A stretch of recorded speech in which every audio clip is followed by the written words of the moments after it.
네, 안녕하세요. 유니콘 도약을 위한 투자 유치 팁스에 함께하신 여러분 모두 반갑습니다. 저는 오늘 퍼실리테이터를 맡은 김기영입니다. 먼저 이런 훌륭한 자리에 훌륭한 선배님들과 함께 자리할 수 있어서 영광이고요. 부족하지만 제가 이제 비스랑 스타트업을 함께 고민한 경험들을 바탕으로 좋은 질문들 드려볼 수 있도록 하겠습니다. 오늘 이 시간에는 이 스타트업이 유니콘으로 성장하기 위해서 꼭 필요한 투자 유치를 받는 팁에 대해서 이 서울시 벤처펀드 운용사 운용 전문가 네 분을 모시고 함께 얘기 나눠보도록 하겠습니다.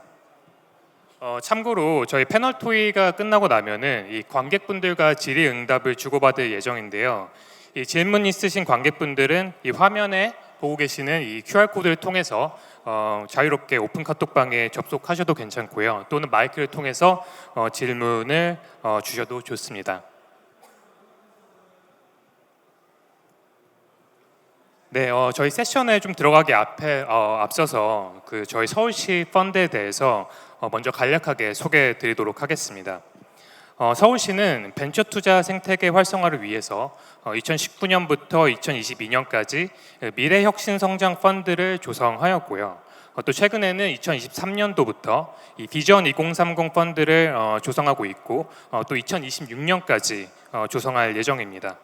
2019년부터 2024년 현재까지는 혁신성장 펀드 6개 분야 그리고 비전 2030 펀드 이 6개 분야에 총 111개 조합을 선정해서 약 3,196억 원을 출자하였고요. 또 전체 결성한 펀드 규모는 이 모태 펀드와 민간 자금까지 합쳐서 약 6조 원 규모의 펀드를 조성하였습니다. 그 중에서도 오늘은 이 서울시 펀드 중 대표 4개 분야 디지털, 첨단 제조, 바이오 그리고 창조 산업 펀드를 운영하는 이 운용사의 핵심 인력 4분을 이 자리에 모셨습니다. 저희 4분께서 이 각자의 운용사의 특징과 강점 그리고 주요 운용 전략을 발표해 주시고 이제 벌써 내년이죠. 2025년에 대한 투자 전망 그리고 투자 유치 팁에 관한 부분에 대해서 발표를 하는 순서로 저희 오늘 세션을 진행해 보도록 하겠습니다. 네, 그럼 저희 첫 번째로 그 디지털 첨단 제조 분야의 스틱벤처스 이현석 상무님을 무대로 모셔보겠습니다. 큰 박수 부탁드리겠습니다. 안녕하십니까. 스틱벤처스 이현석 상무입니다. 오늘 이렇게 바쁘신 와중에 자리에 참석해 주셔서 매우 감사드리고요. 저희 회사 소개하고 저희 투자 전략 일부에 대해서 좀 말씀을 드리겠습니다. 서서 좀 진행을 하겠습니다. 발표할 때는. 일단 제 소개부터 간단히 드리면 저는 연세대학교 전기전자공학을 전공을 했고요. 삼성전자 무선사업부에서 한 10년 정도 엔지니어와 상품 기획자로서 업무를 진행을 했었습니다.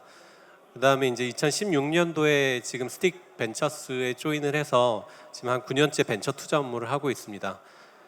저는 이제 주로 투자하는 분야는 AI, 반도체, 커머스, 핀테크, ICT 서비스 등 좀 다양한 영역에 분산 투자를 하는 전략을 갖고 있고요.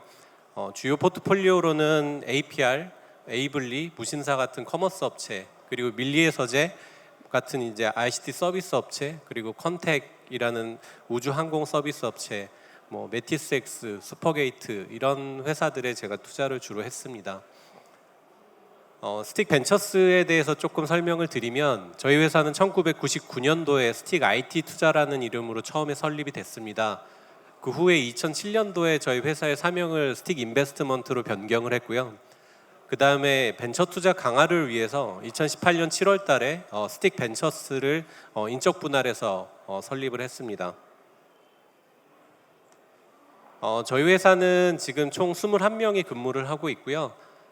지금 저희의 모회사는 스틱 인베스트먼트라는 회사가 코스피 유가증권 시장에 상장이 되어 있습니다.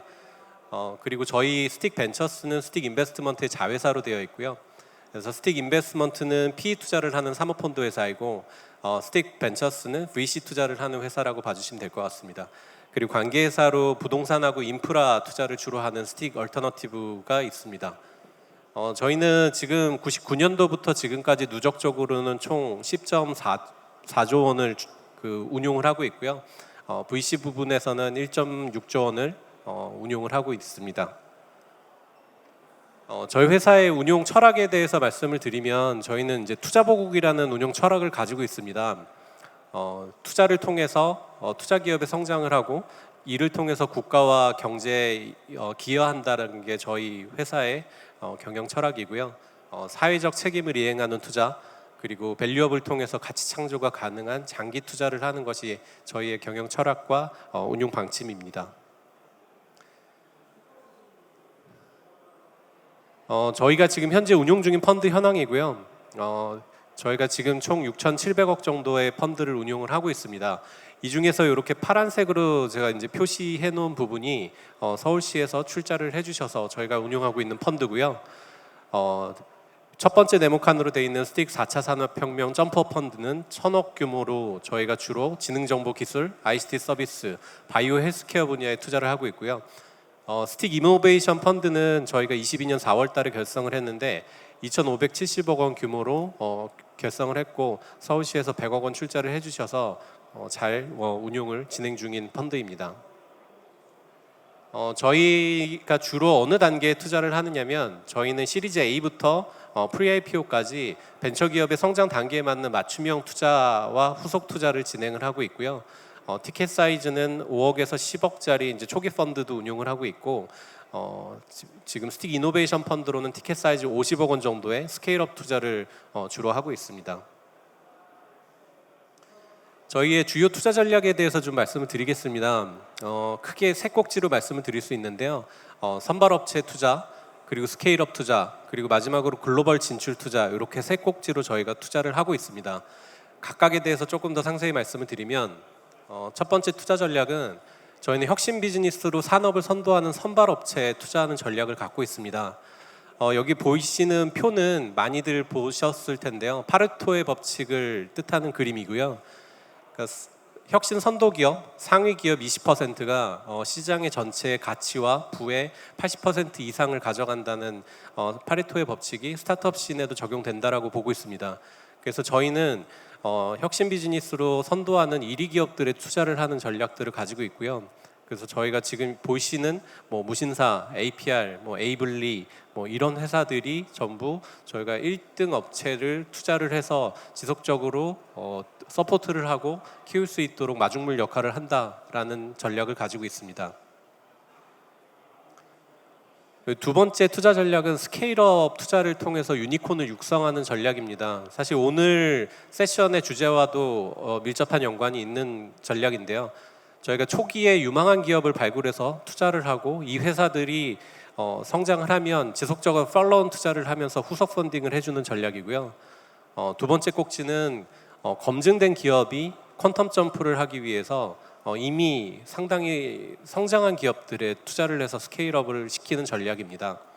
그래서 대표적으로 저희가 에이블리, 바로고, 샌드박스 네트워크 같은 경우는 이미 굉장히 좀 성장해 있는 기업에 많은 자금을 투자를 한 케이스가 되겠고요.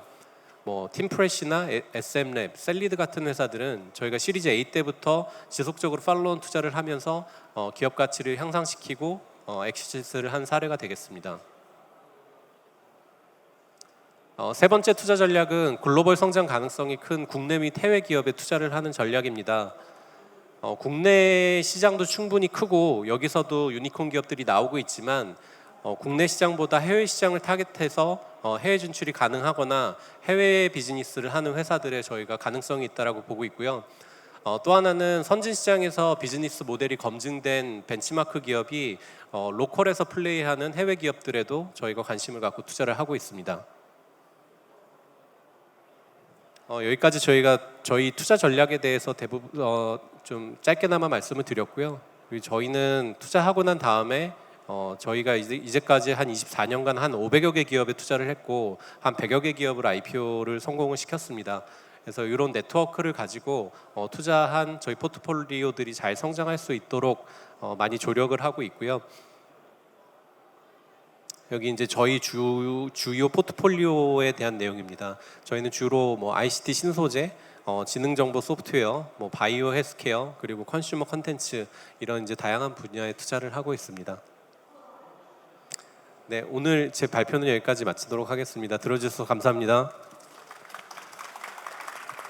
네, 감사합니다, 상무님. 저희 바로 이어서 두 번째로 마찬가지로 이 디지털 첨단 제조 분야의 KT 인베스트먼트 김진수 본부장님 모시겠습니다. 박수 부탁드리겠습니다. 네, 안녕하십니까. 저 KT 인베스트먼트에서 투자 본부장을 맡고 있는 김진수라고 합니다. 저희 KT 인베스트먼트에 대해서 말씀드리겠습니다. 저희는 2015년도에 설립된 이제 KT의 100% 자회사이고요. 지금 현재 종로구에 소재하고 있습니다. 그리고 임직원 수는 총 12명이고요. 심사역은 총 6명입니다. AUM은 약 한 3,500억 정도 되고 지금까지 이제 투자한 기업들은 86개 기업 정도 됩니다.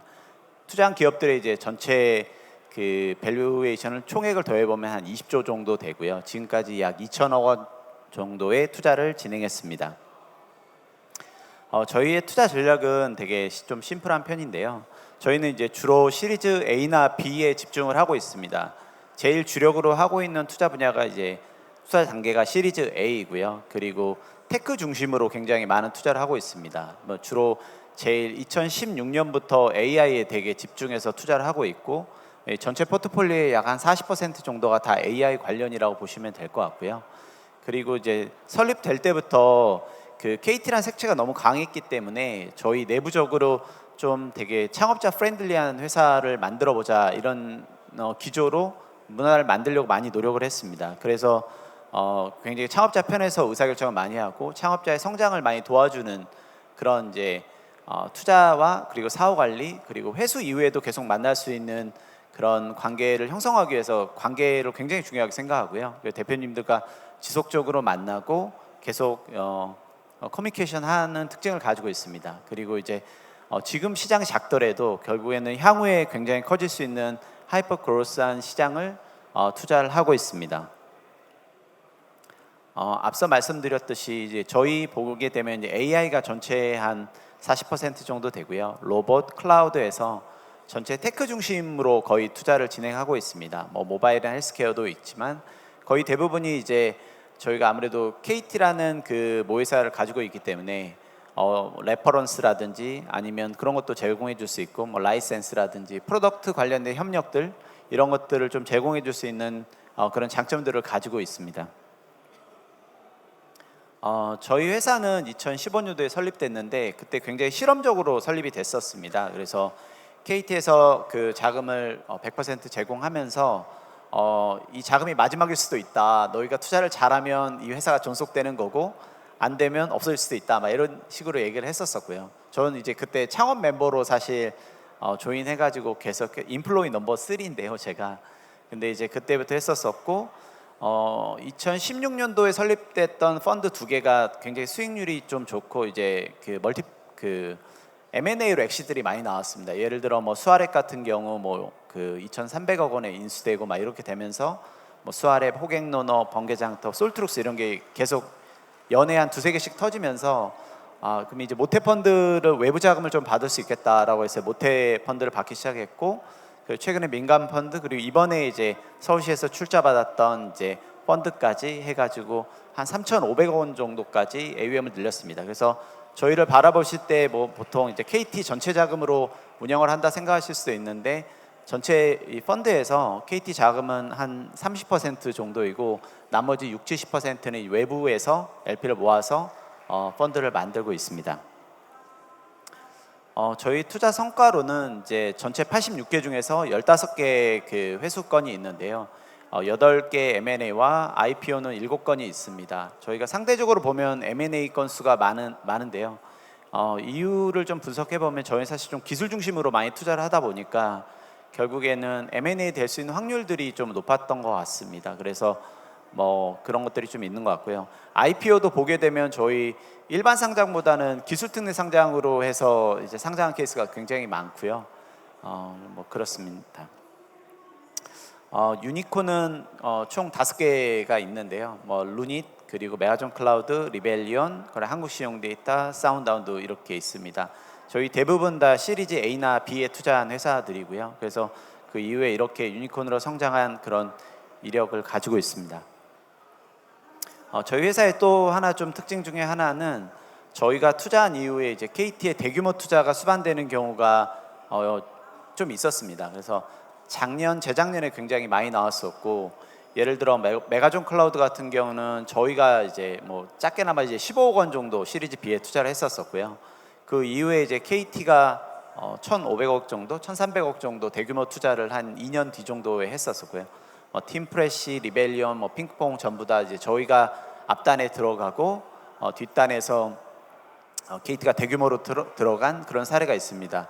지금은 이제 사실 예전에는 KT가 저희에 대해서 별로 신뢰라든지 이런 게 없었을 수 있는데요. 사실 그 KT에 이제서 이야기하기를 KT가 투자하는 1순위가 이제 저희 KT 인베스트먼트 포트폴리오가 된다라고 얘기를 하고 있습니다. 사실 그래서 그들이 어떤 사업적으로 좀 진출하고 싶은 신사업 분야라든지 아니면 어떤 회사를 좀 크게 투자하고 싶다고 할 때 1순위가 사실 KT 인베스트먼트 포트폴리오고, 사실 재작년에 메가존 클라우드, 팀프레시, 리벨리온이 전부 다 저희 포트폴리오였습니다.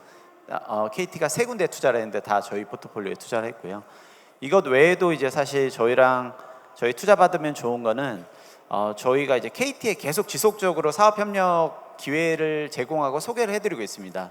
예를 들어 리벨리온 같은 경우도 저희가 소개한 이후에 KT 클라우드 통해 가지고 굉장히 많은 그런 POC, 그리고 실제 고객 대규모의 엔비디아 GPU를 돌려본 고객들의 그런 피드백을 리벨리온이라는 회사에 계속 제공하면서 이런 걸 고쳐라, 이런 것도 해라라는 되게 많은 피드백을 줬었습니다. 이제 그런 것들이 또 기술적으로나 아니면 외부의 영업적으로도 레퍼런스로도 되게 좋은 그런 시너지를 낸 그런 사례들이 있습니다.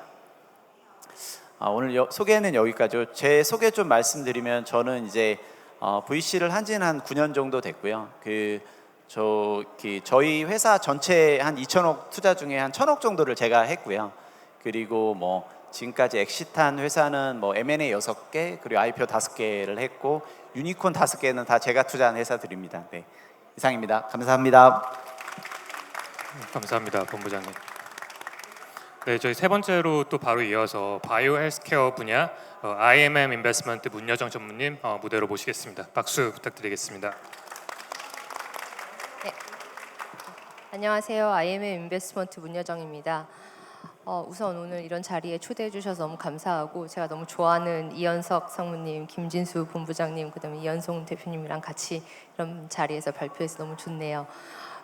저희 IMM 인베스트먼트에 대해서 간단하게 소개를 드리겠습니다. 저희 회사는 AUM이 한 7.8조 정도 되는 좀 큰 회사인데, 남들이 보기에는 정말 왜 이렇게 크지, 다른 VC들에 비해 되게 크다고 생각하실 수 있습니다만, 그거는 이제 저희가 VC만 있는 게 아니고 그로스 에쿼티, 인프라 투자하는 본부, 그다음에 벤처 캐피털 본부, 이렇게 3가지가 같이 있기 때문에 그런 것입니다.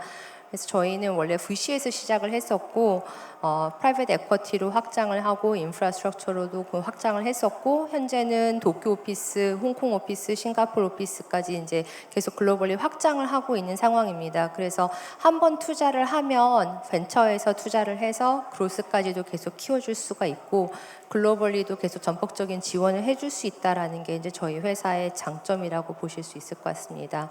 저희는 어떤 회사에 투자를 하느냐, 정말 좋은 회사를 잘 투자를 하고 이 회사가 잘 익스큐션을 할 수 있는지를 보고 있고요. 그다음에 저희가 이 회사의 밸류 크리에이션을 많이 도와줄 수 있는 회사에 투자를 하고 있습니다.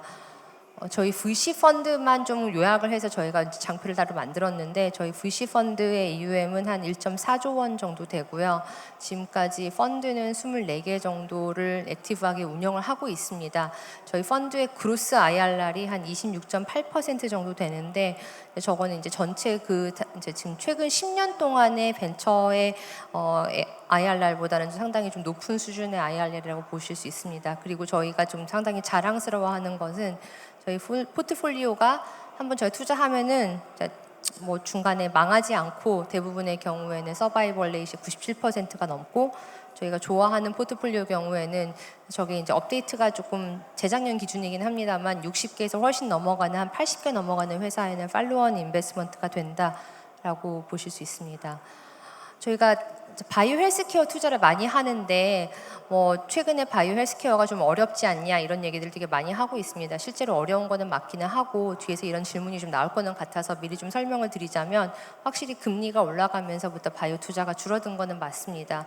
그런데 그게 실은 저희 같은 바이오 투자하는 사람한테는 정말 좋은 기회라고 생각하는 게 밸류에이션이 내려가는 것도 있기도 하고 이미 기존에 투자했던 펀드들 입장에서는 엑시트를 해야 되는데 그 엑시트에 대한 기회가 더 이상 없기 때문에 IPO를 통한 찬스가 없기 때문에 세컨더리 마켓으로 나오는 좋은 기회들이 되게 많다고 저희는 보고 있습니다.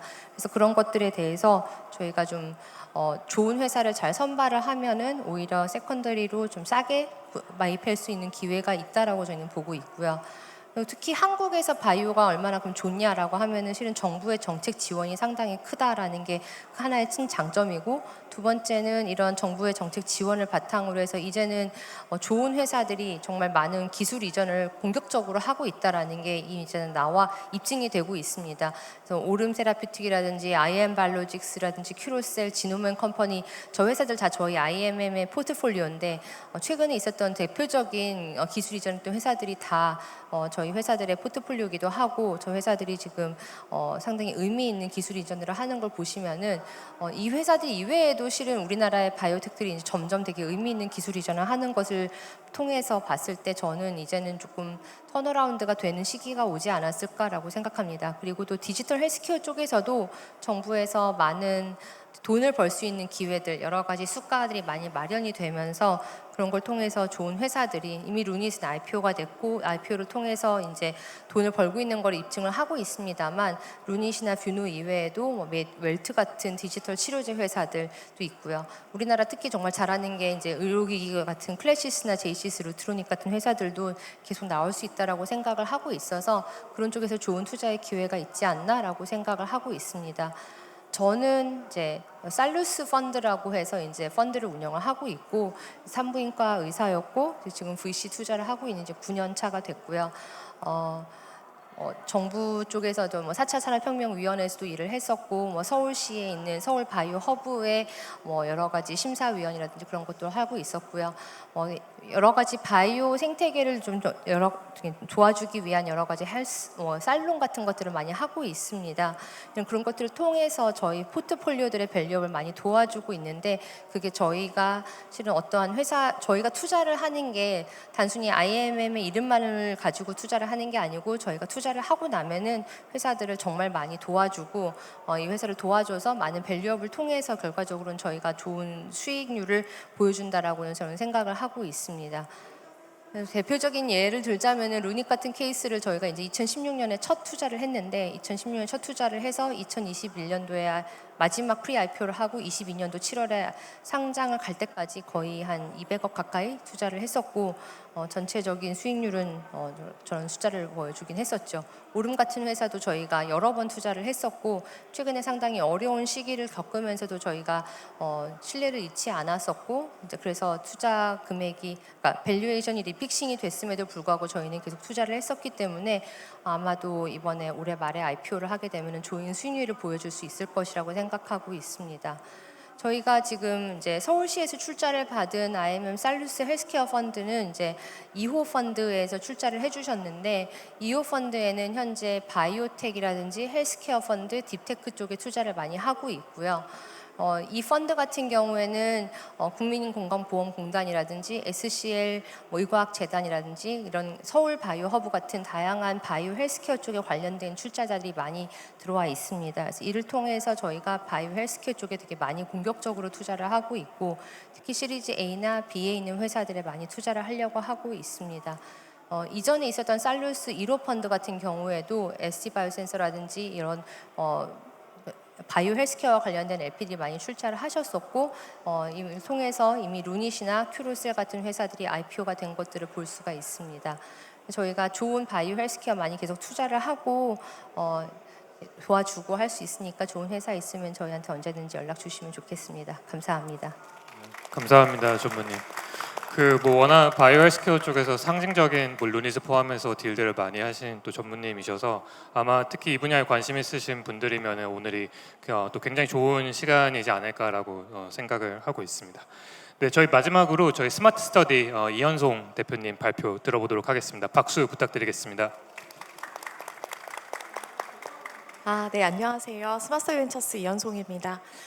저희는 사실은 앞에 이렇게 기라성 같은 VC들처럼 역사가 오래되거나 하지 않아서 좀 뭔가 현업적인 이야기를 많이 해야 될 것 같아요.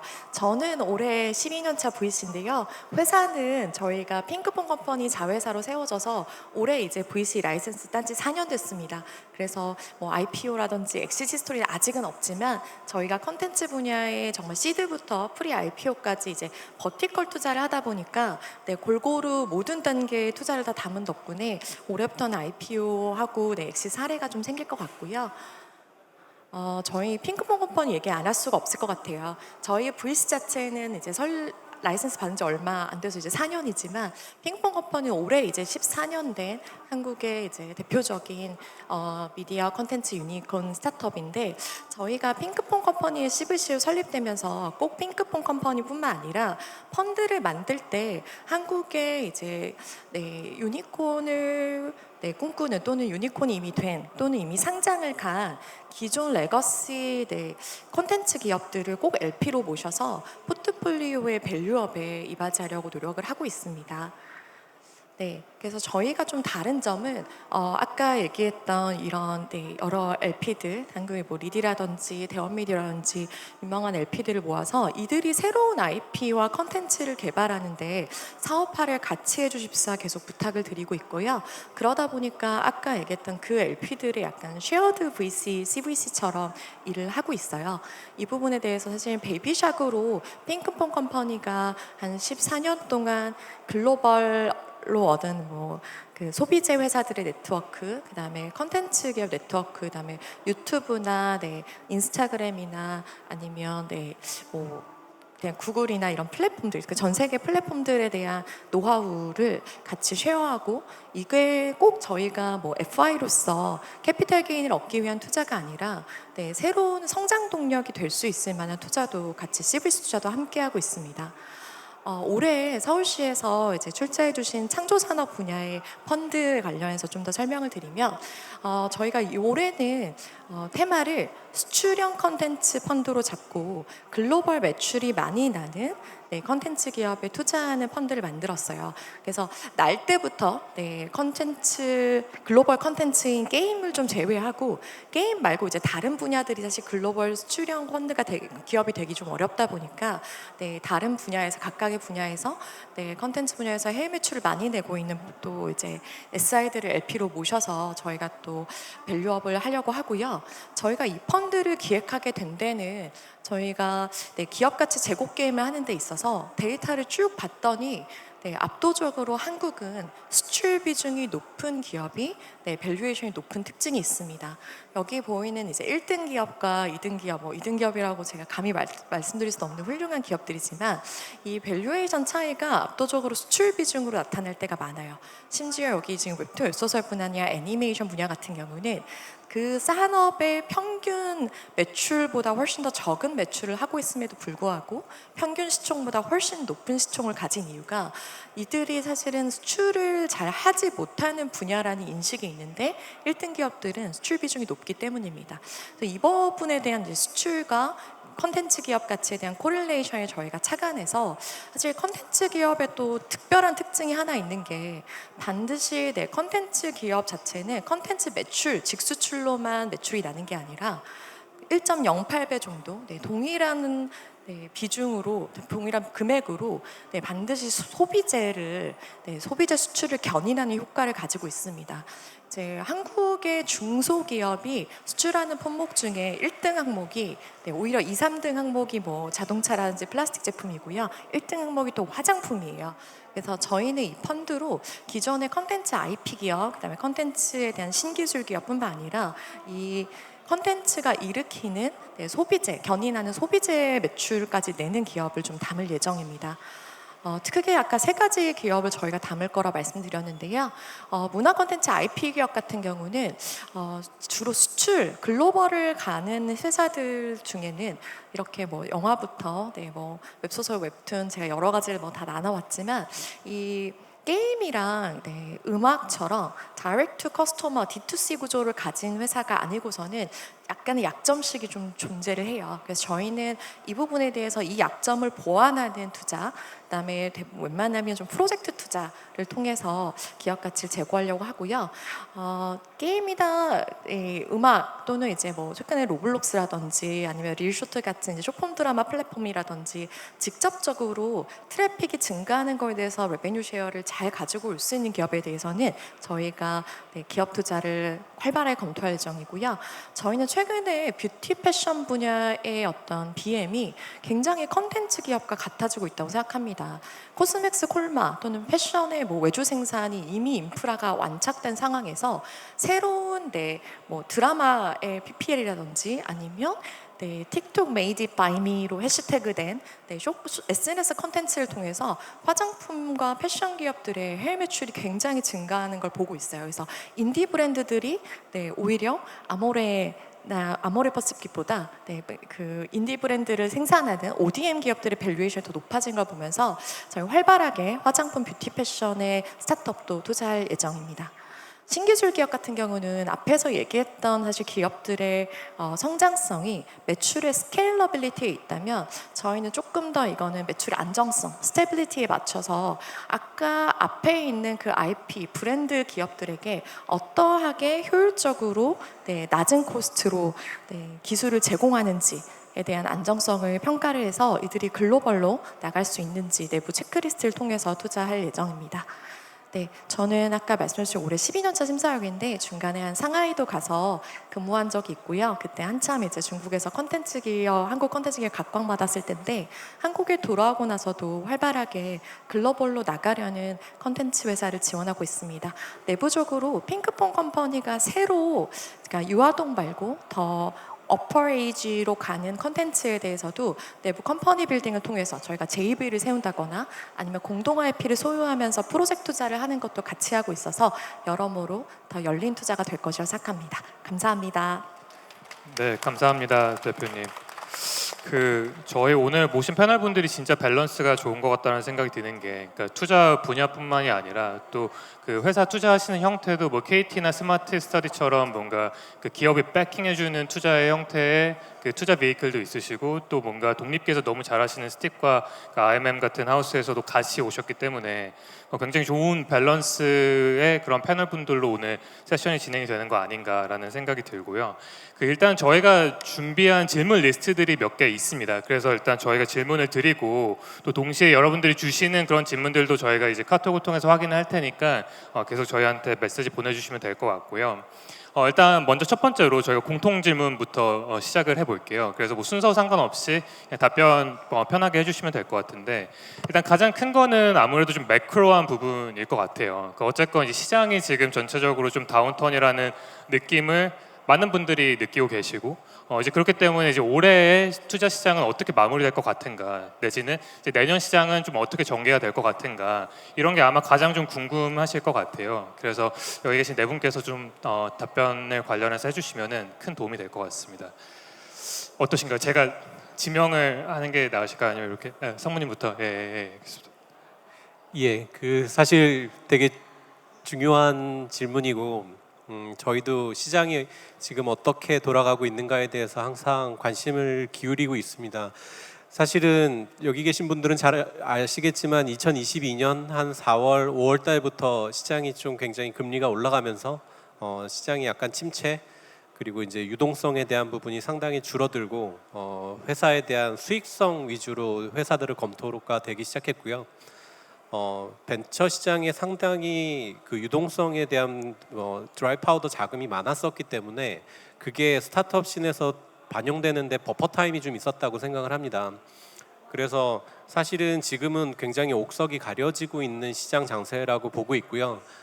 지금도 굉장히 잘 되고 있는 회사들한테는 투자가 많이 몰리고 있지만 좀 유동성의 위기를 겪거나 그런 회사들은 사실 부도가 나거나 사실 뭐 TMF 사태에서부터 각각의 섹터에서 좀 힘들어지는 회사들은 부도가 나고 괜찮은 회사들은 더 성장을 하고 이런 장세라고 좀 보고 있고요. 숫자로 조금 말씀드리면 전년도 상반기에 한 4.4조 원이 국내 벤처 투자 시장에서 투자가 됐는데 올해는 한 5.3조 원이 투자가 됐다라고 보고 있습니다. 그래서 전년도 대비해서는 한 20% 정도 늘어난 수치인데요. 이게 숫자로는 전년도보다 좀 늘었지만 전년도가 투자가 그렇게 많이 집행된 해는 아니었던 것 같습니다. 그러니까 20년이나 21년도 대비해서는. 그래서 지금 전년도보다는 조금 더 많이 됐지만 옥석을 가려서 투자자사들도 굉장히 신중하게 투자를 하고 있는 상황이라고 좀 보여지고요. 그래도 내년에는 사실 올해보다는 조금 더 시장 상황이 나아지지 않을까 하고 조심스럽게 전망 및 기대를 가지고 있습니다. 네, 상무님 감사합니다. 그 세 분의 의견은 또 어떠실까요? 예. 네, 네. 이제 순서대로 하는 것 같아가지고 제가 말씀드리면 이제 사실 저희도 이제 뒤에서 이 패널들이랑 얘기했었었는데 그 지금도 시장은 굉장히 안 좋은 것 같습니다. 근데 이제 구체적으로 좀 뜯어보면 이제 섹터랑 단계에 따라 좀 다르긴 한데 뭐 너무 잘 아시겠지만 섹터로는 뭐 플랫폼, 커머스, 뭐 모바일 서비스 이런 데는 굉장히 지금 투자 환경이 너무 안 좋고요. 그러니까 숫자가 안 나오는 커머셜 트래픽이 없는 그냥 단순히 유저만 늘어가고 있는 그런 회사들은 사실 투자받는 게 지금 굉장히 어려운 상황입니다. 숫자가 나오고 숫자라고 하는 건 수익성, 이익단에서의 바텀라인에서의 그런 가능성이라는 실제 이익이 나는 회사들 위주로 지금 투자받고 있어서 그 섹터는 정말 어려운 섹터인 것 같고요.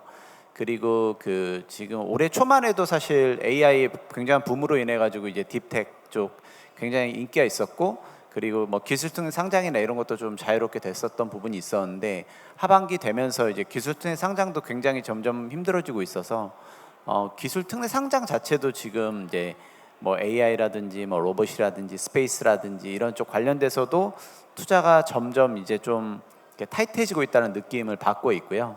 그리고 단계로 놓고 보면은 완전 양극화되고 있는 것 같은데 초기와 프리-IPO 쪽은 투자가 좀 되는 것 같고요. 그 중간에 이제 뭐 BC 뭐 이런 데들은 굉장히 투자받는 게 지금 좀 어려운 그런 시장인 것 같습니다. 그래서 아예 대부분의 투자자들이 프리-IPO라든지 이렇게 IPO가 어느 정도 확실한 회사에 돈을 넣고 뭐 멀티플은 높지 않더라도 단기간에 좀 빨리 뽑을 수 있는 그런 투자나 아니면 아예 초기로 가가지고 밸류에이션 진짜 낮은 투자를 하기를 지금 원하고 있습니다. 그래서 양극화되고 있고 중간이 좀 비어 있는 좀 그런 단계인 것 같습니다. 그리고 이제 내년 시장 전망은 사실 금리가 사실 올해 하반기에 이제 떨어질 걸로 예상하고 있고요. 그러면 사실 그렇다고 이제 바로 이제 시장이 좋아질 거라고 보고 있지는 않습니다. 어찌 됐던 뭐 가속도라는 게 있기 때문에 금리를 턴해도 결국에는 제가 생각에는 내년 정도까지 해서 바텀으로 들어가지 않을까, 바텀 찍고 올라갈 거라고 생각은 들고 있고요. 근데 이제 사실 작년에도 사실 이런 생각을 했었는데 올해 너무 안 좋고 올해도 이런 생각을 하고 있는데 내년도는 어떻게 될지 잘 모르겠습니다. 하지만 이제 올해보다는 내년에는 좀 턴어라운드 되면서 좀 좋아지지 않을까 이런 생각을 하고 있습니다. 네, 감사합니다. 이어서 바로 예. 계속 같은 얘기들을 반복일 것 같기는 하는데 네. 결국에는 하반기에 금리 인하가 언제 어떻게 되느냐가 중요할 것 같고 한국이 언제 금리 인하를 하고 미국은 언제 금리를 인하를 하느냐를 보는 게 되게 아이러니하게도 VC 투자하는데도 되게 중요하게 저희가 좀 보고 있는 부분인 것 같습니다. 왜냐하면은 VC, 그러니까 스타트업 입장에서는 그게 왜 우리랑 상관이 있지라고 하는데 저희 같은 VC들이 투자를 할 때는 그러니까 투심을 할 때 결국에는 상장되어 있는 회사들의 피어를 보고 투심을 쓰거든요. 근데 상장되어 있는 회사가 기업 가치가 3천억짜리 회사냐 상장되어 있는 회사가 5천억짜리 회사냐에 따라서 투자를 할 때 우리가 멀티플을 얼마를 받을 수 있느냐를 보고 저희가 투심을 통과를 하는 경우들이 많은데 그러다 보니까 우리가 이거를 투자를 했는데 나중에 3천억짜리 회사밖에 안 돼. 내지는 이 회사가 아무리 잘 돼도 뭐 1,000억밖에 안 돼. 근데 이 회사가 잘 되면 1조짜리가 돼. 이거는 되게 다른 얘기거든요. 그러다 보니까 결국에는 금리가 빨리 내려가고 주식 시장이 조금 좋아져서 우리가 피어로 삼을 수 있는 회사들의 주식 시총이 좀 올라가는 게 되게 VC 투자를 하는 내지는 스타트업들 입장에서도 되게 좀 중요한 부분이다라는 거를 여기 계시는 분들도 좀 인지를 하시면 좋을 것 같다. 뭐 그런 말씀으로 마무리하겠습니다. 네, 앞에서 다 얘기를 해주셔가지고, 네, 뭐 제가 상하이에서 근데 이제 글로벌 VC들 막 다 모여 있는 빌딩에서 다 같이 VC끼리 얘기도 하고 투자도 하고 아직까지도 얘기도 하는데, 그냥 여기 이제 그 뭐냐면 이제 스타트업 대표님들이 더 많으실 테니까 그냥 조금 더 이제 희망적인 말씀을 드리면, 그래도 한국은 네, 여러 가지 지원 제도라든지 그다음에 VC들의 펀드에 출자자들이 관이 많아서 투자 기간 같은 게 되게 정해져 있어요. 저희가 시장이 안 좋다고 투자를 계속 안 할 수는 없고, 일반적으로 뭐 4년 투자에 뭐 8년 존속이라든지 투자 기간이 정해져 있어서 다른 나라에서 창업해서 이제 하는 것보다 네, 한국에서 스타트업을 하시는 게 그래도 지원이라든지 투자 입장에 VC 펀딩 받기 입장에서 훨씬 더 그래도 유리한 위치에 있다. 네, 희망을 드리고 싶어요. 네.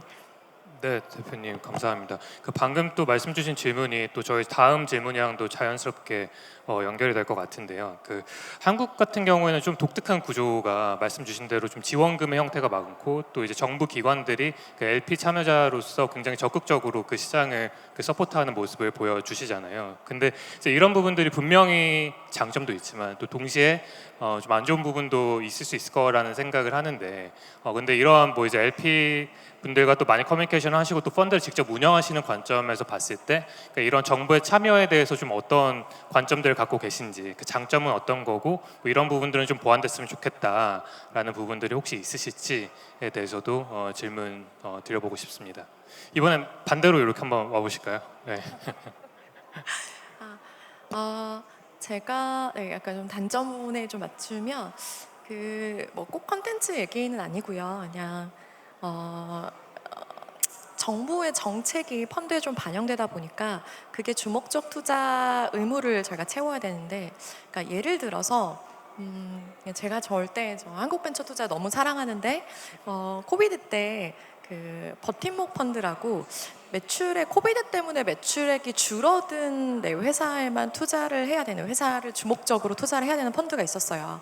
근데 사실은 약간 디지털 트랜스폼의 그 흐름에 좀 안 맞는, 사실은 네, 어떻게 되면 코비드 때문에 사라져야 되는 어떤 회사에도 네, 어쨌든 정부의 정책적 지원 목적으로 그런 게 이제 펀드가 기획돼서 나오는 경우도 있곤 해서, 사실 펀드 바이 펀드인 것 같고요. 여기 있는 분야들은 사실은 그냥 전체적으로 계속 점점, 그리고 민간의 영역이 넓어지게 정부가 계속 기획하고 있는 펀드여서 네, 뭐 크게 저는 제약은 없다고 생각하는데, 네, 가끔 네, 그 뭔가 관이주의 펀딩의 문제라면 네, 그런 문제가 있습니다. 네.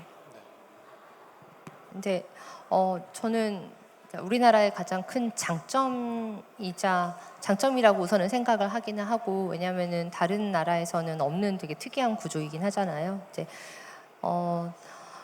그리고 어쨌든 주 목적으로, 그러니까 그 가장 큰 LP의 군이 이제 정부와 관에서 이제 되어 있는 것이라는 게 있는데, 근데 실은 이제 뭐 모태가 가장 대표적인 곳이긴 할 건데, 모태가 컨테스트 나오는 이제 예를 들면 RFP가 되게 다양하게 나오잖아요. 근데 경쟁이 많은 곳은 실은 막 10대 1, 막 100대 1의 경쟁률로도 막 엄청나게 많은 VC들이 경쟁이 된답니다. 그래서 그런 거에 대해서는 저는 전혀 이슈가 없다고 생각을 하고, 다만 정말 관에서 너무 까다롭게 구는 펀드들 같은 경우에는 GP도 지원을 안 하거든요. 그래서 최근엔 1대1의 경쟁률로 갔던 펀드들도 있어요. 그래서 그런 것들은 아예 너무 어려우니까, 이게 수익도 내기도 어렵고 투자를 하기도 어려우니까 안 되는 거다라고 생각을 하는데, 결국에는 그것도 다 시장 경제 논리에 맞춰지지 않을까라고 생각하니까 저는 그거를 굳이 뭐 어떻다 저떻다라고 저희가 얘기할 필요도 없을 것 같고, 정부도 실은 그걸 알기는 알아요.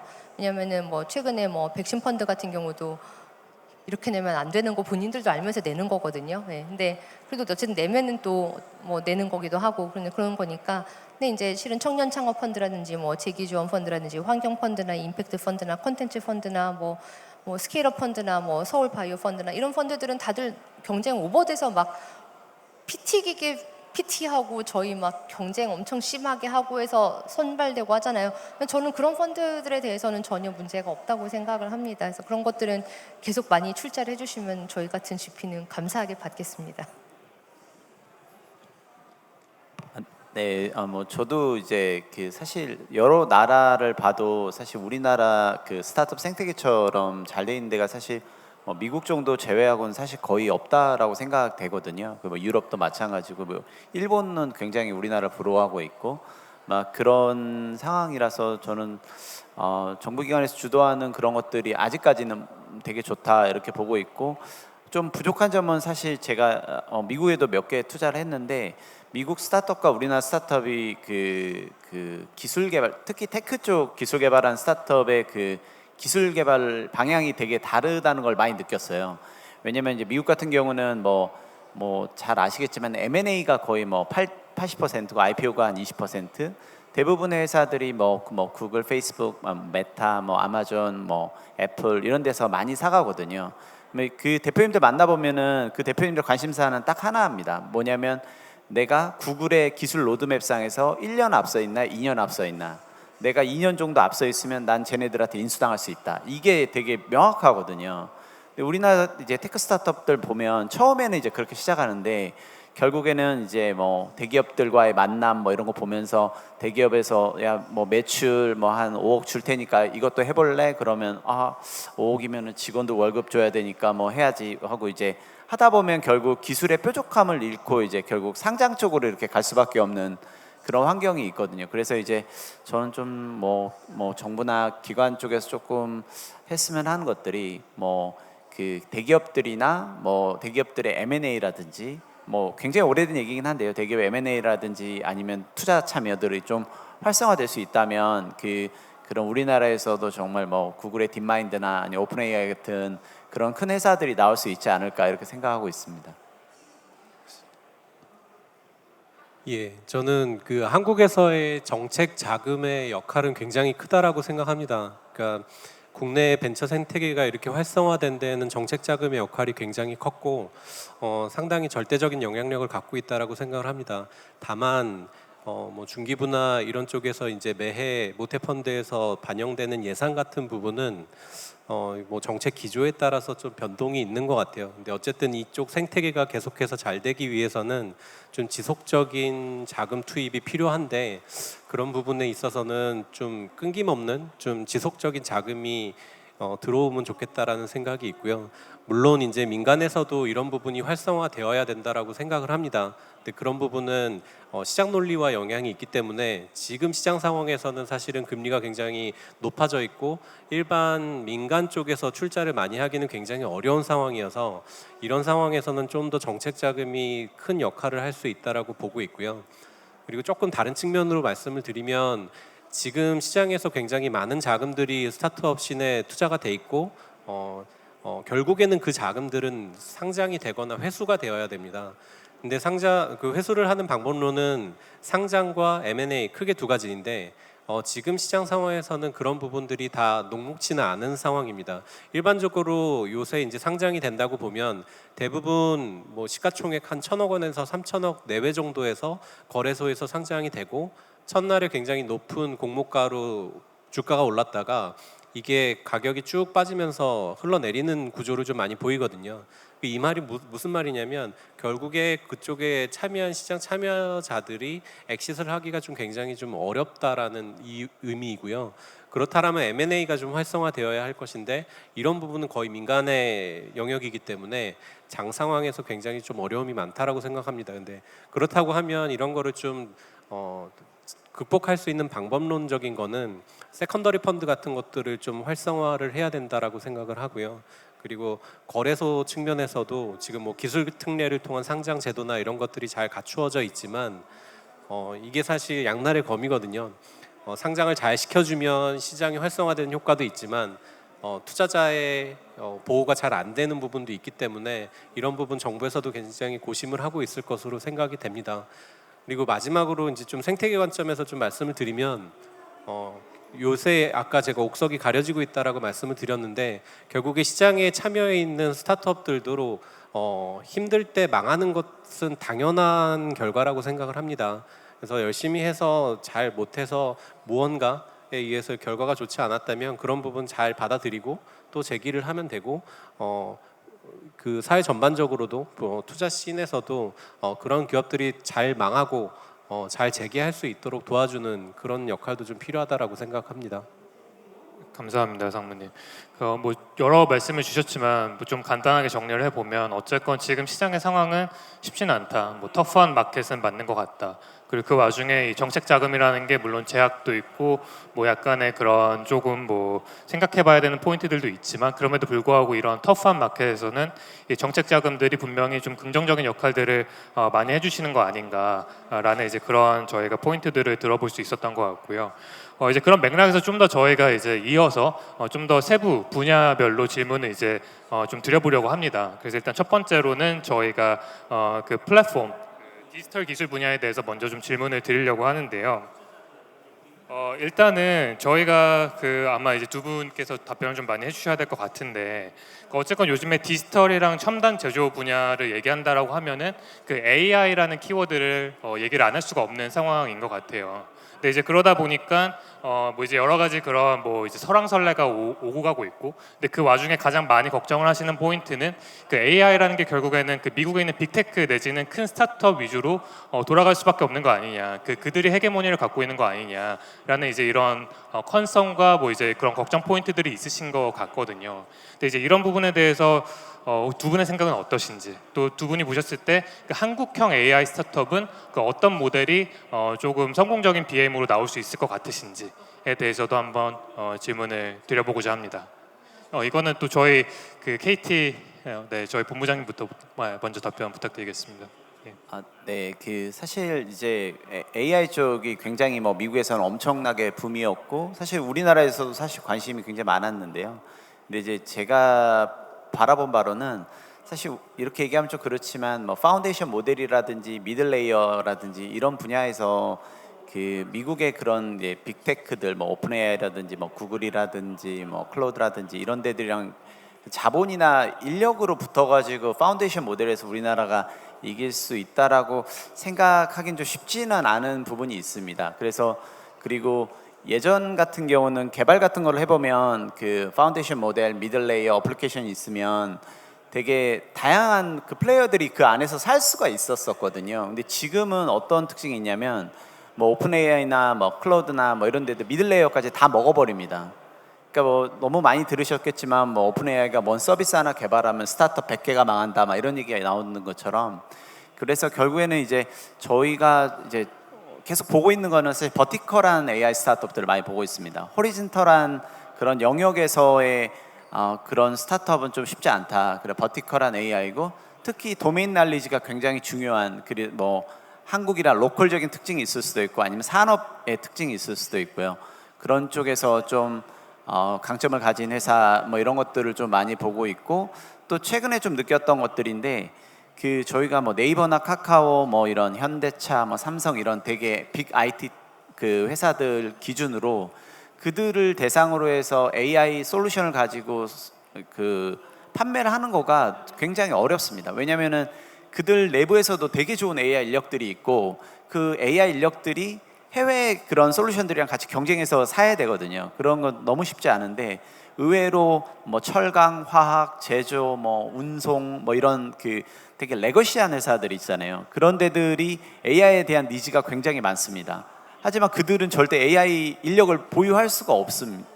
왜냐하면 AI 인력을 뽑으려고 해도 철강회사나 화학회사에 가지 않거든. 나 네이버, 카카오, 현대차 이런 데 가지.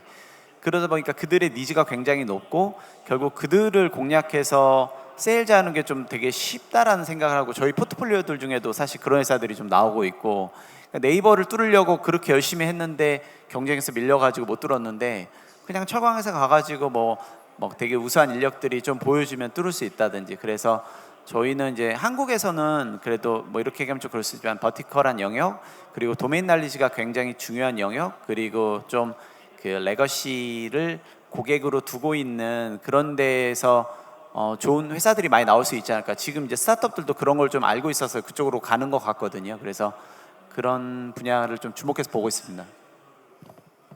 제가 이 부분은 저희 본부장에게 바로 이어서 좀 질문을 드리고 싶은데, 실은 그 KT께서 하신 또 굉장히 좋은 딜 중에 하나가 그 수아랩이라는 인공지능 회사가 있었고, 수아랩 같은 경우도 한 2,300억 정도의 매각을 하신 그런 굉장히 그 성공적인 M&A 사례셨는데, 근데 이제 이런 그 딜들이 있을 때마다 늘상 얘기들 많이 하시는 부분이 이 밸류에이션이 이게 적정한 그 가격인 건가? 그 만약에 이제 저희가 AI 좋은 스타트업이 나와서 만약에 좋은 그런 트랜잭션이 일어난다라고 한다면은 그 어느 정도의 밸류에이션을 저희가 부여를 해야 되는 것인가라는 부분에 대해서도 또 시장이 굉장히 많은 질문을 해주시는 것 같아요. 근데 또 이런 부분에 대해서 또 본부장님이 특히 고민을 좀 많이 하셨을 것 같은데 좀 어떻게 보고 계신지 여쭤보고 싶습니다. 사실 AI 스타트업들 밸류에이션은 상당히 높은 편입니다. 특히 어떤 거에 의해서 구성이 되는 것 같으냐면 제일 중요한 건 이제 팀인 것 같고요. 대표님의 경력, 뭐 출신, 뭐 그 팀원들의 그 역량, 뭐 경력 이런 것들, 뭐 특히 빅테크라든지 뭐 해외에 있는 유망 그런 회사들에서 나와서 이제 창업하신 분들은 밸류에이션이 되게 높은 특징 가지고 있는 것 같고, 이제 두 번째로는 그 글로벌 스케일로 나가가지고, 그러니까 로컬 비즈니스 아니고요. 그러니까 로컬에서 플레이하면은 결국에는 아까 상무님 말씀하신 대로 밸류에이션 1,000억에서 3,000억 사이의 그런 어떤 한 회사가 될 수밖에 없고, 그 로컬로 글로벌로 나간다면 이제 밸류에이션이 이제 상방이 뚫리기 때문에 그런 것들에 대해서는 좀 높은 특징을 가지고 있고, 뭐 그리고 좋은 이제 고객들을 들고 시작하는 회사들이 있습니다. 이제 그런 때들은 이제 더 높은 뭐 예를 들어 엔비디아에 투자를 받았다든지 아니면 뭐 삼성에 투자를 받았다든지 아니면 삼성과 굉장히 대규모의 뭐 어떤 뭐 협력 체계를 가지고 있다라든지 이런 것들이 있으면 AI 회사에서는 밸류에이션 되게 높게 받을 수 있는 것 같은데요. 전반적으로 보면은 사실 밸류에이션이 굉장히 AI 스타트업들은 좀 높은 편이긴 합니다. 근데 이제 그 밸류에이션 가지고 결국 국내 상장을 본다라고 하면은 그 밸류에이션 매칭이 될 수가 없어서 결국에는 글로벌 스케일로 나갈 수밖에 없는 스타트업들이 좋은 밸류에이션을 받고 투자를 받고, 아니면은 이제 로컬로 만약에 한다라고 하면 자기들의 밸류에이션을 좀 낮춰서 투자를 받고 이제 국내에 상장하는 그런 뭐 케이스로 가야 되지 않을까 생각하고 있습니다. 네, 본부장님 감사합니다. 그 실은 또 AI의 반대 스펙트럼에 있는 그런 영역이라고 생각을 해보면 실은 이게 정반대라고 생각을 할 수는 없지만 그래도 플랫폼 비즈니스가 그러니까 과거에는 굉장히 많은 스팟라이트를 받았다가 또 최근에는 좀 상대적으로 이제 스팟라이트를 덜 받는 이제 이런 시장의 흐름으로 좀 가고 있는 것 같아요. 하지만 그럼에도 불구하고 그런 시장의 상황 속에서 여전히 좋은 스타트업들은 있고 여전히 좋은 그런 퍼포먼스를 보이는 회사들이 분명히 있는데, 실은 그런 회사들이 굉장히 많이 투자하신 저희 투자자분 중에 한 분이 그 상무님이시라고 생각을 합니다. 뭐 에이블리도 있고 무신사도 있고 뭐 여러 가지 플랫폼들이 있는데, 근데 이런 관점에서 봤을 때 그 상무님이 생각하시는 이 플랫폼 비즈니스 스타트업은 좀 어떤 흐름으로 가시는 것 같은지, 그러니까 이런 것들이 현재 상황이 좀 앞으로 향후에 어떤 관점을 가지고 저희가 그런 마켓을 좀 쳐다보는 게 적절할지에 대해서 좀 여쭤보고 싶었어요. 예, 사실은 이게 투자 씬에서는 그 키워드에 대한 부분들이 항상 존재를 합니다. 그러니까 뭐 과거에 뭐 2012년, 14년, 16년, 18년 이렇게 쭉 보면 매해 뭐 O2O 플랫폼 혹은 이제 플랫폼 기업, 그 다음에 뭐 AR, VR 혹은 블록체인, 그 다음에 메타버스, AI 이런 식으로 계속 키워드가 흘러왔는데요. 사실 그 키워드는 사실 시장에서 기술에 대한 부분이 발전되면서 만들어지는 경우도 있지만 자본시장과 투자씬에서 그런 키워드를 갖고 플레이를 하는 측면도 있었다라고 봅니다. 뭐 거기에는 선순환 효과와 좀 반대급부들이 존재한다라고 보는데요. 대부분 선순환이라고 하면 많은 자금들이 그쪽 기업들에 들어가는 건 분명히 의미가 있습니다. 다만 거기에 반대급부는 그 회사들이 그 자금들을 기반으로 충분한 퍼포먼스를 만들어내지 못할 때라고 보고요. AI에 대한 키워드 같은 경우는 상당히 상당 기간 동안 많은 자금들이 들어갔지만 시장에서 투자금 대비해서 이게 과연 AI가 효용이 있었는가에 대한 퀘스천이 붙으면서 지금 약간 AI 거품론에 대한 이야기도 많이 나오고 있다라고 생각합니다. 근데 그런 부분은 시장에서 너무 자연스러운 현상이라고 생각하고요. 그 안에서 퍼포먼스를 내고 실적을 내는 회사들은 그 안에서 살아남아서 더 좋은 기업으로 성장을 할 거라고 보고 있고요. 그렇지 않은 기업은 도태될 거라고 봅니다. 그 질문 주신 플랫폼 기업에 관련해서는 저도 시장에서 한 최근 작년, 재작년부터 플랫폼 기업은 투자 안 해, 플랫폼 기업은 잘 안 돼라는 얘기를 많이들 하세요. 사실 어떤 맥락에서는 저도 동감하는 부분이 있고요. 근데 동감하는 부분을 조금 더 뜯어서 얘기를 하면 플랫폼 기업들이 그동안 어떻게 성장을 해왔느냐를 보면 됩니다. 대부분의 기업들이 많은 번 레이트를 갖고 자금을 쓰면서 트래픽을 높이는데 굉장히 노력을 많이 해왔어요. 근데 그게 그 다음이 무언가, 결국 비즈니스는 돈을 버는 것인데 트래픽을 만든 거를 기반으로 결국에 수익화가 가능한가가 굉장히 중요해졌고, 지금 뭐 아까 말씀드린 몇 개의 기업들은 사실 그 단계를 넘어서서 수익을 내기 시작을 했어요. 그래서 저는 이제 플랫폼 기업이라고 투자를 안 하진 않고요. 오히려 플랫폼 기업들 중에 옥석이 가려져서 수익성, 비즈니스 모델에 대한 부분이 단단하게 만들어지고 업계에서도 경쟁 구도상에서 선도 포지션을 더 공고히 하는 회사들한테는 굉장한 기회가 있다라고 생각하고, 저는 그쪽 기업들의 투자를 지금이 더 할 수 있는 적기라고 생각을 합니다.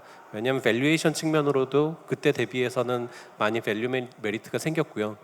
그리고 반대로 시장이 어려워지면 회사들이 강해집니다. 그러니까 자금을 굉장히 신중하게 쓰기 때문에, 그리고 경쟁 기업들이 도태기 되기 때문에 시장의 기회를 더 선도 기업들이 가져가는 측면이 있어서 저는 그런 데서 이제 투자 기회가 있다고 생각합니다. 네, 감사합니다, 상무님. 저희 문 전무님께서 조금 지루해하시는 것 같아서 빨리 바이오 헬스케어로 넘어가야 될 것 같은데 마지막 질문 하나만 드리고 이제 넘어가도록 하겠습니다. 그 두 분께 그 저희 공통 질문을 하나만 더 드리고 싶은데요. 그러니까 지금 여러 가지 좋은 관점들 말씀을 해주셨는데, 그러니까 어쨌건 저희가 디지털 첨단 제조 분야만 놓고 봤을 때 그래도 요즘 약간 이런 스타트업들이 눈에 띈다, 내지는 약간 이런 비즈니스 모델이 조금 관심이 많이 간다. 라는 부분이 있으시면은 실제 회사를 말씀 주셔도 괜찮고 내지는 그 사례를 공유 주셔도 좋을 것 같습니다. 어떠실까요? 예. 뭐 제가 최근에 좀 보고 있는 거는 이제 로봇이랑 사스 쪽 좀 많이 보려고 하고 있고요. 로봇 같은 경우는 뭐 너무 잘 아시지만 뭐 인건비 상승이랑 그리고 노동력 부족 현상이 굉장히 많습니다. 그래서 사실 실제 뭐 물류센터나 예를 들어 물류센터 같은 데 가보면 뭐 쿠팡 물류센터라든지 저 좀 지방에 있는 물류센터들 가보면 인력을 구하는 거 너무 어려워요. 그러니까 그들 인터뷰를 해보면 그런 얘기를 하거든요. 내가 스타벅스나 롯데리아나 맥도날드 가서 하면 돈 그래도 알바비 잘 받는데 내가 왜 그 지방까지 버스 타고 가가지고 그렇게 물류 노동을 해야 되냐, 이런 얘기가 굉장히 많고, 그런 것들에 대한 그 니즈가 굉장히 높습니다. 그래서 옛날에 사실 로봇에 대한 좀 진입장벽이 있었어요. 왜냐하면 로봇이 일단 비싸고 설치 비용도 많고, 어떻게 보면 로봇에 의해서 약간 동선이라든지 내가 하는 그런 프로세스들을 변경해야 되는 것들에 대한 니즈가 있었는데, 지금은 인건비 문제 플러스 노동력 구하는 게 너무 어렵기 때문에 그런 거를 넘어설 만큼의 약간 임계점이 됐다라고 생각하는 포인트들이 지금 많이 나오고 있습니다. 그래서 그런 것들 좀 많이 보고 있고, 특히 사스도 사실 좀 최근에 보고 있는데, 사스 같은 경우는 사실 뭐 너무 많이 얘기하지만 미국은 뭐 사스 천국인데 우리나라 정도 경제 규모가 되면 사스가 분명히 커야 되고 클라우드 시장은 너무너무 큰데 왜 사스는 안 클까? 한데 이제 우리나라의 그 SI적인 특징이 있습니다. 그 엔터프라이즈 고객들의 SI, 온프레미스 이런 그 특징들 때문에 사스가 발전하기 어려운데, 최근에 이제 제가 좀 보고 있는 회사들은 사스인데 객단가가 굉장히 높은 그런 회사들이 있습니다.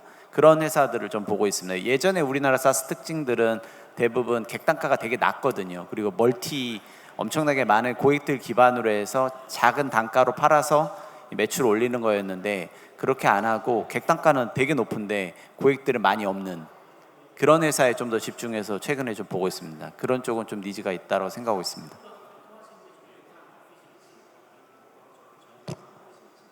예, 그 사실은 어떤 분야에 투자할지가 저희 VC들이 항상 가장 머릿속에 담고 있는 고민인데요.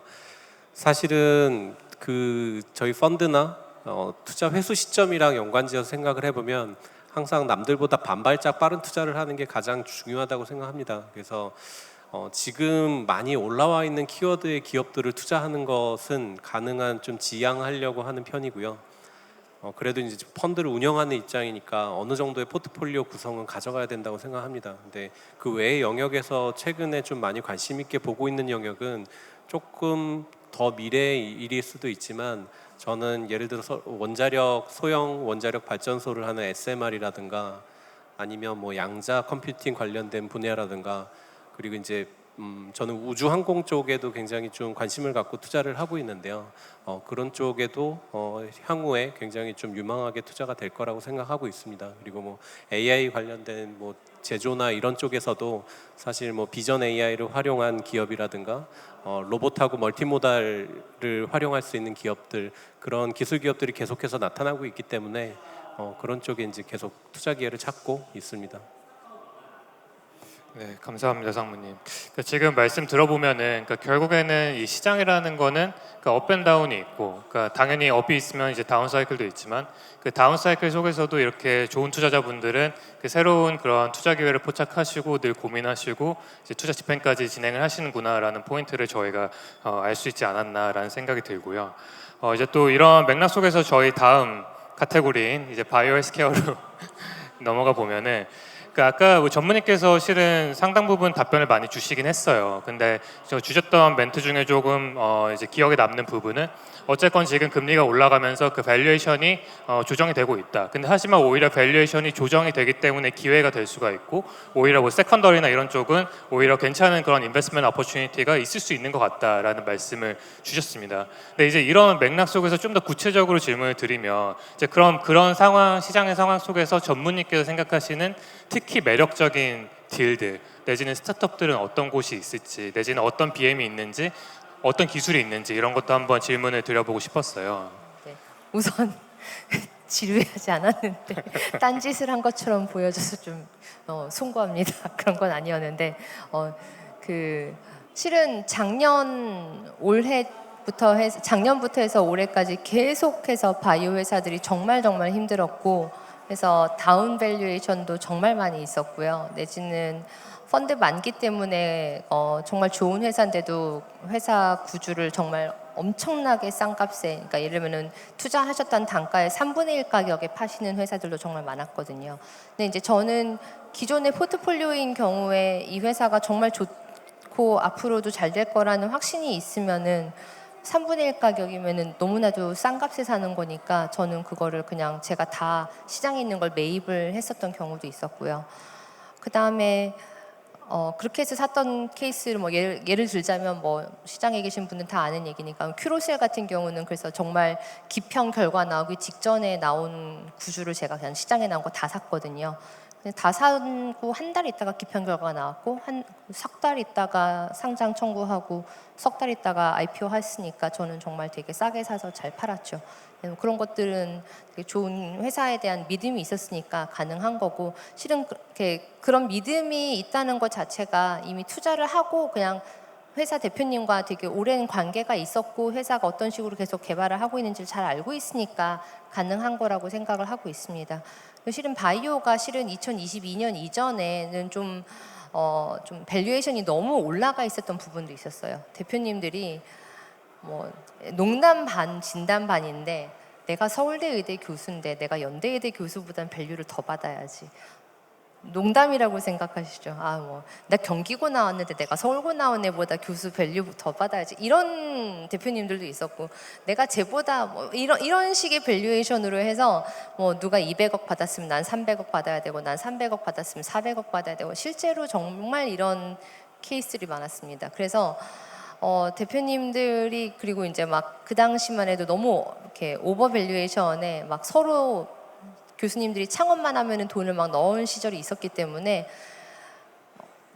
저는 지금 이 시점에서 좀 옥석이 가려지고 있지 않나라고 생각을 하고 있고 그 회사들이 팔로원 투자를 못 받는 거는 준비가 안 된 상황에서 창업을 했으니까라고 생각을 하거든요.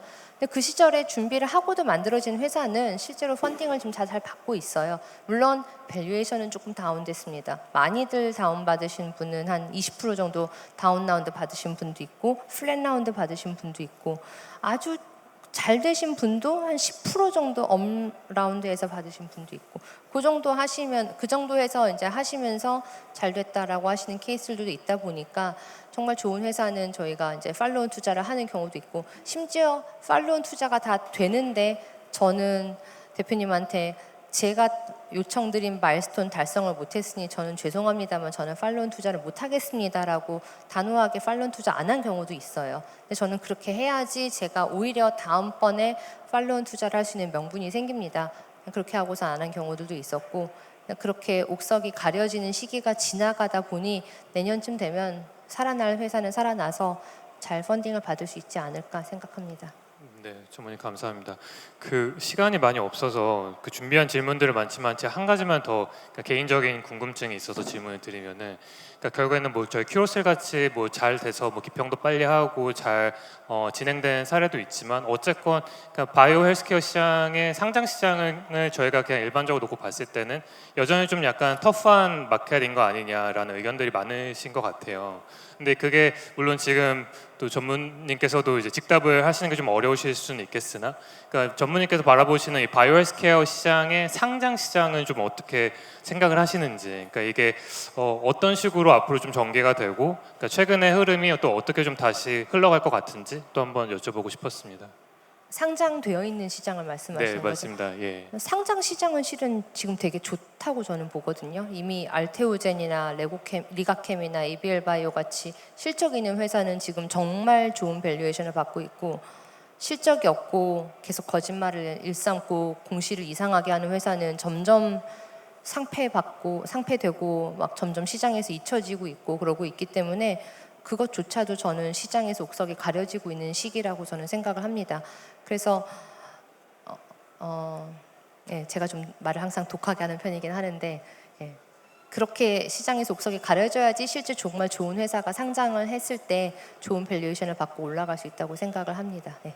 네, 전문님 감사합니다. 말씀 잘 들었습니다. 저 이제 마지막으로 창조 산업 분야로 넘어가서 좀 질문을 드려보도록 할게요. 저희가 지금 시간이 이제 3분이 좀 채 안 남은 것 같아서 좀 바로 질문을 드려보면은, 마찬가지로 이 질문을 좀 드려보고 싶습니다, 대표님. 그러니까 저희가 그 창조 산업 분야가 요즘에 특히 좀 스포트라이트를 많이 받고 있는 카테고리 중에 하나이고, 근데 이제 그 안에서도 특히 뭔가 그 대표님께서 더 많이 관심을 갖고 계시고 좀 더 약간 그 기대를 하고 계시는 그 영역들이 있으실 것 같은데, 뭐 아까 말씀 주신 뭐 뷰티랑 소비재가 이제 컨텐츠랑 뭐 연결되는 약간 이런 길목도 말씀을 주셨고, 근데 이런 부분에 대해서 좀 더 약간 세부적으로 뭐 사례 내지는 그런 개인의 생각을 좀 공유해 주실 수 있으시면은 좋을 것 같습니다. 네, 이제 최근에 바뀐 트렌드와 저희가 이제 찾고 있는 기업들에 대한 얘기를 하면, 예전에는 사실 컨텐츠 IP라든지 소비재 브랜드 중에 이제 꼭 먹고 사는데 상관없는 소비재들, 그러니까 저희가 하는 뭐 게임이라든지 아니면 뭐 영화 드라마 이거 꼭 사치제적인 성격이 되게 깊거든요. 패션이나 뷰티도 그렇고. 근데 이거가 사실 예전에는 되게 흥행의 영역으로 굉장히 여겨졌었어요. 그런데 이제 데이터가 많이 쌓이고 AI도 발전하고, 근데 글로벌리 이제 이런 그러니까 커머스 플랫폼과 그다음에 이제 SNS 하는 광고 플랫폼들이 되게 이제 글로벌 플랫폼이 일원화되기 시작하면서 명백하게 데이터 그로스 해킹을 잘하는 회사들이 컨텐츠를 잘 띄우고 있습니다. 더 이상 흥행의 영역이 아니고 정확하게 몇 월 며칠 몇 시쯤에 유튜브 구독자 600만 넘는다라고 하면 그 구독자 달성하고, 네, 몇 월 어떤 과정에서 인큐베이션에서 광고 단가 구글 애드센스 낮은 데부터 뭐 베트남이나 인도네시아부터 시작해가지고 좀 더 조금 더 CAC 높은 미국이나 이렇게 가는 그 포인트에서 어떻게 얼마로 유저 애퀴지션을 해서 그렇게 애퀴지션한 유저한테 얼마 이상을 로아스를 팔아낼 건지에 대해서 명확하게 설명하는 기업들이 많아지고 있어요. 그거에 대해서는 사실 밑바닥에 흥행의 영역, 그다음에 크리에이터의 영역으로만 여겨졌던 테크가 분명히 존재를 하고 있고요. 그래서 최근에 이런 기업들이 이제 좋은 밸류에이션을 받고 있고 VC의 투자 유치도 많이 받고 있습니다.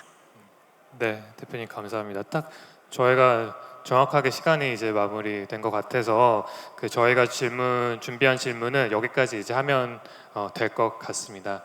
저희 이제 끝으로 저희 오늘 참여해주신 참여자분들께 직접 질문을 받고 또 저희 그 패널분들께 전달드리는 이제 시간을 가져보면 될 것 같은데요. 혹시 궁금한 부분이 있으시면은 저희가 또 뒤에 또 바로 세션이 있어서 이제 마무리해야 될 것 같긴 하지만 궁금한 질문이 있으신 분 말씀 부탁드리겠습니다. 예. 마이크 감사합니다. 네, 네 분 패널 말씀 잘 들었고요. 저는 지방에서 로컬 크리에이터 활동을 좀 계획하고 있는 예비 창업가인데요. 저는 지금 그 컨텐츠와 문화예술가, 뭐 체육가, 관광가, 뭐 철학 이런 에듀테크 이쪽을 좀 융합해서 런닝맨처럼 체험 형식으로 좀 동기 유발하는 그런 거를 지방에서 계획하고 있는데요. 공원과 산이 있는. 근데 이거를 하려면은 그 산업 분류표에서 관광 영역으로 들어가야 될지 아니면 뭐 에듀 쪽으로 해야 될지 테크로 해야 될지 뭐 문화 예술로 해야 될지 조금 정체성에 혼란이 있거든요. 융합이니까. 그러면은 좀 어느 쪽으로 이렇게 해야 될지 좀 본질적인 고민을 하게 되는데 투자자 입장에서 기업 가치를 나중에 많이 받기 위해서는 플랫폼으로 해야 될지 좀 헬스케어로 해야 될지 교육으로 해야 될지 좀 헷갈리는데 좀 이에 대해서 조언을 해주시면은 감사하겠습니다. 네, 제가 빠르게 말씀드릴게요. 사실은 뭐 사업자 등록증의 그 사업 활동이라든지 아니면 등기부등본상의 사업 영위 활동 뭐 100개든 1000개든 다 하실 수 있고요.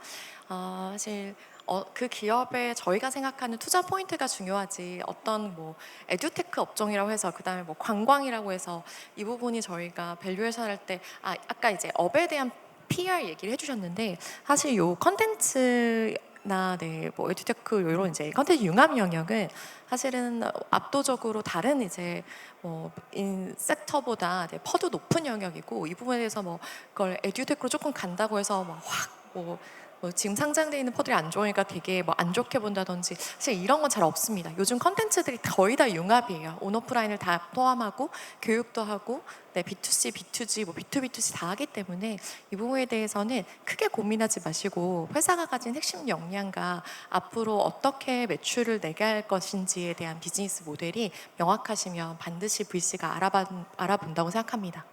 감사합니다. 네, 대표님 감사합니다. 그 저희 이 오픈 채팅방에서 질문들 많이 주셨는데 저희가 다 커버하기는 좀 어려울 것 같고 제가 몇 개만 선별해서 한번 좀 말씀드려보도록 할게요.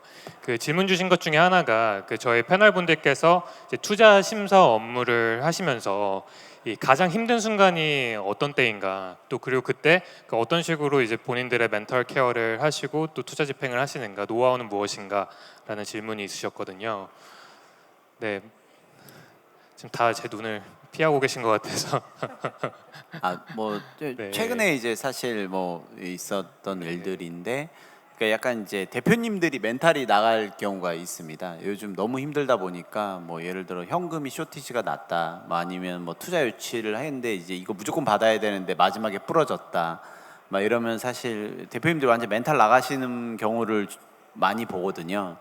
그럼 사실 이제 투자자 입장에서는 사실 대표님이랑도 그럼 뭐 오랜 시간 관계도 있고 그 약간 그 어떤 끈 같은 게 있으면 보이지 않는 그런 것들이 있는데 이제 앞에서 막 무너지고 막 그런 거 옆에서 보고 있으면 사실 저희가 뭐 해드릴 수 있는 게 뭐 많이 없거든요. 그런 거 보고 있으면 좀 그런 게 이제 감정적으로 굉장히 힘든 그런 경우들이 많이 있고요.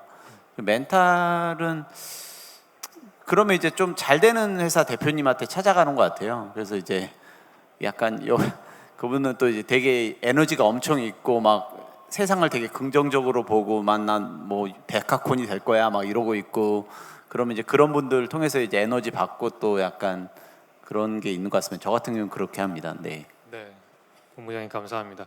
그 답변은 저희 일단 한 분만 대표로 하는 걸로 하고 한 가지 또 이어서 질문을 드리면요. 이 디지털 헬스케어 관련 질문인데요.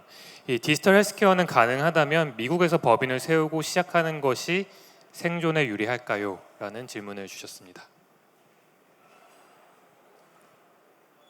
케이스 바이 케이스인 것 같은데 미국에서 법인을 만드는 게 유리하긴 하는데 미국에서 펀딩을 받는 거가 어렵더라고요. 그러니까 한국 사람인데 미국에다가 법인을 만들고 미국에서 사업을 하다가 보면 사업을 하긴 좋은데 펀딩을 받기가 어렵고, 그렇다고 한국 법인을 만들고서 미국에서 사업을 하면은 사업을 하기가 어렵고 펀딩을 받기가 어렵습니다. 펀딩을 받기는 쉽습니다. 왜냐면 한국 펀드들은 그러니까 한국에 있는 스타트업에다 투자를 하는 게 주목적이지 미국에 있는 스타트업에 투자를 하는 게 주목적이 아니거든요. 그래서 그런 부분들 때문에 내가 사업은 내가 되게 잘할 것 같은데 펀딩이 조금 장신이 없다라고 하시면은 한국에다가 법인을 만드시고 나는 펀딩은 미국에서 그러니까 미국에서 뭐 학교도 다니시고 미국에서 직장 생활도 하시고 미국에 뭐 여러 VC 네트워크도 있고 해서 미국에서 펀딩을 하는 게 좀 자신이 있을 것 같은데 그렇다고 생각을 하시면은 미국에서 스타트업을 법인을 만드는 것도 괜찮을 것 같습니다.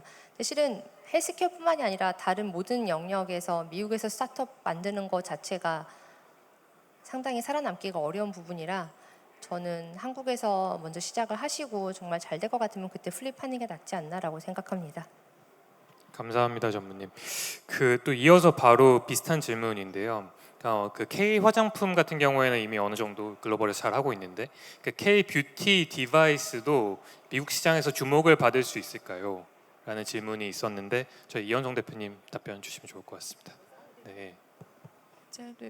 뭐 뷰티 디바이스부터 또 바이오 뭐 다 연결돼 있어가지고 제가 그 들은 거를 말씀드리면 그 디바이스가 당연히 이제 근데 한국 사람들이 그러니까 이거는 이제 글로벌 뷰티 브랜드 뭐 로레알이라든지 이런 뷰티 브랜드의 디렉터들이 얘기해 준 건데 한국 여성들이 뭐 좀 이를테면 마이크로 니들 같이 되게 아프고 힘들고 귀찮아도 더 잘하는 경향이 있대요. 그래서 그 부분이 그대로 이제 미국 소비자들한테 이어지지는 않는다고 하더라고요. 조금만 아파도 안 하게 되거나, 조금만 귀찮아도 이렇게 하는데 한국 여성들이 사실 굉장히 좀 이 뷰티 디바이스에 있어서는 소비자 수준이 좀 높다고 제가 들어가지고 이번에 조금 더 말씀해 주시면.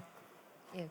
뷰티 디바이스는 실은 이제 에너지 디바이스 뭐 루트로닉이나 제이시스나 클래시스 같은 애들은 이미 이제 프라이빗 에쿼티가 다 이제 어콰이어를 해버렸잖아요. 그러니까 에너지 디바이스로 가는 거는 조금 더 이상 나올 만한 게 현재로서는 없지 않나라고 생각을 하고 있고, 그럼 홈 디바이스로 해서 미국으로 진출을 할 수 있는 영역은 지금 봤을 때는 많지 않다고 보거든요. 거기는 진짜 효과가 있다기보다는 마케팅의 영역인 것 같고, 한국 사람들이 좋아하는 화장품의 영역과 미국 사람이 좋아하는 화장품의 영역이 달라요.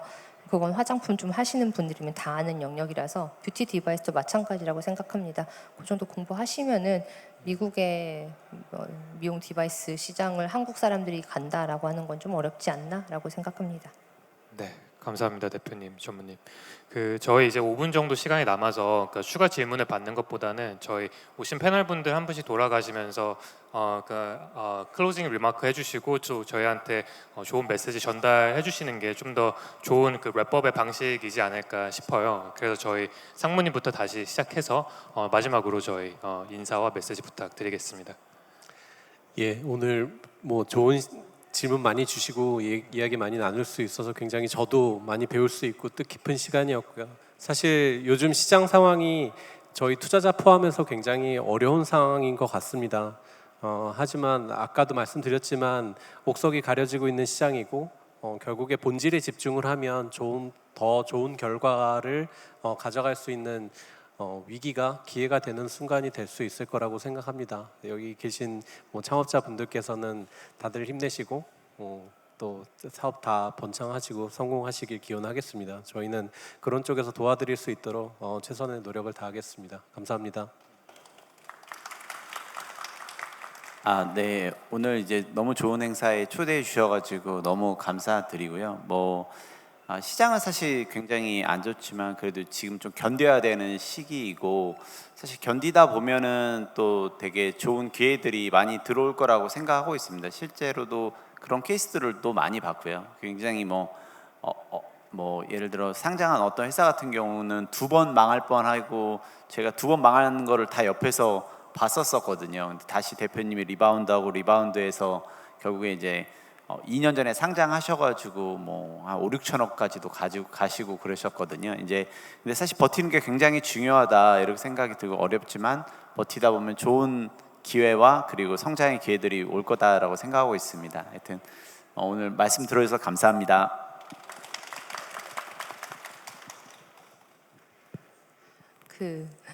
지금의 금융 위기가 실은 저희 같은 사람들은 다 처음 겪어보는 것들이라 어떻게 이럴 수가 있지라고 생각을 하는데 약간 어르신들 만나면 야 리먼도 있었다, IMF도 있었다, 뭐 오일 쇼크도 있었다라고 얘기하시는 분까지 제가 최근에 만났어요. 오일 쇼크면 진짜 이제 한 70 넘으신 분이었는데, 그러니까 금융위기가 지나갈 때가 실은 제일 좋은 사업의 기회라고 하더라고요. 그래서 이때 좋은 사업 기회를 좀 저도 잘 찾고 있는 중이고 여러분들도 좋은 사업의 기회를 좀 잘 찾으실 수 있으면 좋을 것 같습니다. 감사합니다. 네. 오늘 이렇게 소통할 수 있어서 너무 좋았고 사실은 네. VC끼리도 사실 이렇게 만나기 어려운데 이거를 이제 같이 모아주신 SBR 서울시에 감사드리고 저희 창조산업 분야 관련해서 저희 펀드 올해 이제 막 만들어졌으니까 편하게 언제든지 좋은 기업 있으면 문의 주세요. 감사합니다. 감사합니다. 저희 정말 업계를 대표하시고 너무 뭐 이런 말이 좀 식상할 수 있지만 훌륭한 VC 분들이셔서 저도 계속 그 얘기에 이제 빨려 들어가서 이제 진행을 하기 좀 어려운 그런 모멘트도 있었던 것 같은데요. 너무 좋은 얘기 잘 들을 수 있었던 것 같고 또 어쨌건 주신 메시지를 요약을 해보면 뭐 시장이 어쨌건 매크로의 영향을 받으면서 쉽지 않은 건 사실이다. 하지만 이런 어려운 상황 속에서 분명히 기회는 있고 이런 기회를 포착하기 위해서 이런 좋은 VC 분들께서 계속 노력하시고 레이더를 돌리고 계신다라는 게 또 여기 계신 분들한테 좀 희망의 메시지가 되었으면 좋겠다라는 말씀을 끝으로 드리면서 저희 오늘 세션 마무리하도록 하겠습니다. 고생 많으셨습니다. 감사합니다.